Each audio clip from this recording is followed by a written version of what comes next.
Chennai 28 Saroja கோவான்னு சொல்லி I was more into பசங்க fun இந்த ஒரு ஜோனில் தான் நான் இருந்தேன். நான் கண்டிப்பாக வந்து மங்காத்தா நான் பண்ணலைன்னா நான் அந்த ஜோனில் தான் இருந்திருப்பணும்.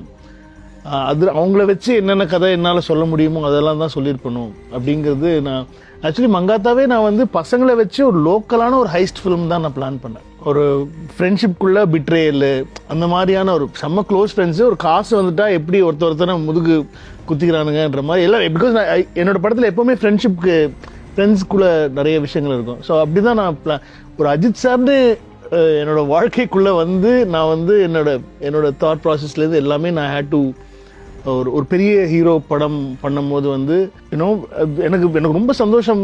ஏன்னா வந்து எந்த ஹீரோ வச்சு படம் பண்ணாலும் மாறி படம் தான் பண்ணுறாரு. அதே மாதிரி ரஞ்சித் படம் தான் பண்ணும். ஸோ எனக்கு வந்து அப்படி என்னால் பண்ண முடியாது. எனக்கு வந்து என்னோட ஐடியாலஜிஸும் இருக்கணும். பட் ஆனால் வந்து அதே சமயம் வந்து அவங்கள கொஞ்சம் செலிப்ரேட் பண்ணுற மாதிரி அவங்களுடைய ஃபேன்ஸுக்கு கொஞ்சம் ஒரு என்டர்டெய்னிங்காக பண்ணலாம் அப்படின்னு சொல்லிட்டு. ஐ மீன் என்னை பொறுத்த வரைக்கும் வந்து மாரி is a pure commercial film maker. அவரோட படம் என்னதான் அவர் வந்து ஒரு ஒரு ஒரு ஒரு ஒரு ஒரு கஷ்டப்படுறவங்க ஒரு ஒரு ஒரு ஒரு பாதிக்கப்பட்டவங்களுடைய கதையை சொன்னாலும் அது வந்து எல்லாருக்குமே பிடிக்கிற மாதிரி புரிகிற மாதிரி சேர்ற மாதிரி தான். அதுதான் கமர்ஷியல் ஃபிலிம்.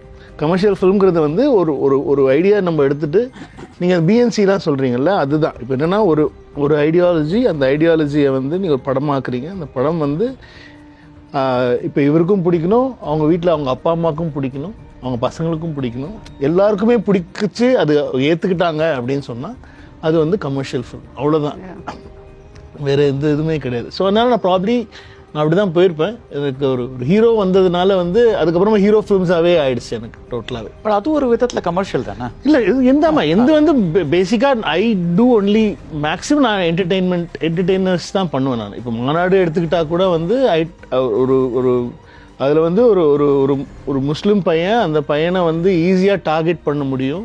ஈஸியாக வந்து அவன் மேலே ஒரு பழியை சுமத்தினா இந்த சமுதாயம் நம்பும் அப்படிங்கிற ஒரு கருத்து தான். அந்த கருத்தை தாண்டி அதை வந்து யூஸ்வலாக நான் சொல்லியிருந்தேன்னா வந்து ஒரு ப்ராப்ளி பிகாஸ் சிம்பு மாதிரி ஒருத்தர் இருக்கிறதுனால அது வந்து ஒரு பாண்ட் சீரீஸ் மாதிரி பண்ணியிருப்பேன். இது நம்ம பண்ணலன்னு சொல்லி எஸ்கேப் ஆகி ஓடி ஹவுஹி சிஎம்ஐ காப்பாற்றுறான் அப்படிங்கிறது வந்து அது யூஸ்வலாக இருந்தது. ஸோ அதுக்கு தான் வந்து இந்த டைம் லூப்புன்னு ஒரு விஷயத்தை வச்சு அதில் கதை சொன்னால் இந்த கதை புதுசாக இருக்குமோ அப்படின்னு சொல்லி அதனால தான் வந்து டைம் லூப் பெருசாக பேசப்பட்டுச்சு. அந்த ஒரு முஸ்லீம் இளைஞங்கிற விஷயத்த வந்து பெருசாக பேசப்படலை அந்த டைமில். பட் ஆனால் அதுதான் மெயினான கதை, அதுதான் ஐடியாவாக வந்து இட்ஸ் ஈஸி டு பிளேம். காரணம் சார், அதுக்கு காரணம் வந்து நம்ம டீமாக நம்ம எடுக்கல. இப்போ சார் சொல்கிறாருல்ல, சார் அந்த மாநாடு பூஜை போட்ட நாள்லேருந்து மாநாடு ரிலீஸ் ப்ரமோஷன் எல்லாத்துலேயுமே அந்த டெக்னிக்கல் தான் முன்னாடி வச்சோம். நம்ம டைமில் இது என்ன எக்ஸ்பீரியன்ஸ் கொடுக்க போகுது இந்த படம் அப்படின்னா, இது முதல்ல இந்த மாதிரி ஒரு தமிழ் சினிமாவில் க்ரியேட் பண்ண போகிறது. அப்போ அந்த அரசியல் வந்து நான் அதுக்காக போகல.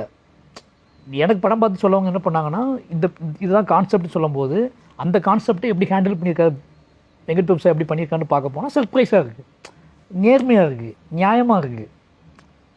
இப்போ சார் சொல்கிறாருல அதை பற்றி பேசணும்னு, அதை பற்றி நாங்கள் நிறைய பேசணும். ஆமாம்மா, கிடன் லேயர்ஸாக அது நிறைய டிஸ்கஸ் பண்ணாங்க எல்லாருமே. இன்னொரு படம் பார்த்துட்டு ஃபோன் பண்ணி வேற எதுவுமே சொல்ல ரஞ்சித், அது மட்டும் தான் சொன்னேன். சார் சூப்பர் சார், வேற லெவல், எவ்வளோ சூப்பராக தைரியமாக ஃபென்டாஸ்டிக்காக பண்ணிட்டீங்க சார். எந்த இடத்துலையுமே ஒரு இது அவன் வந்து அது இது டெக்னிக்கலாக அதெல்லாம் ஒழுங்கு அதை பற்றி பேசவே இல்லாமல் அவன் இந்த ஒரு கான்செப்டை தான் வந்து ஹி அப்ரிஷியேட்டட் ஃபார் த ரொம்ப இப்போ மாதிரி சொன்ன மாதிரி தான். என்னை வந்து அது எவ்வளோ அழகாக சொல்ல முடியுமோ, அது எவ்வளோ யாருக்குமே பாதிப்பு வராமல் சொல்ல முடியும், அதுதான் வந்து எல்லாருமே பாராட்டு. இன்னும்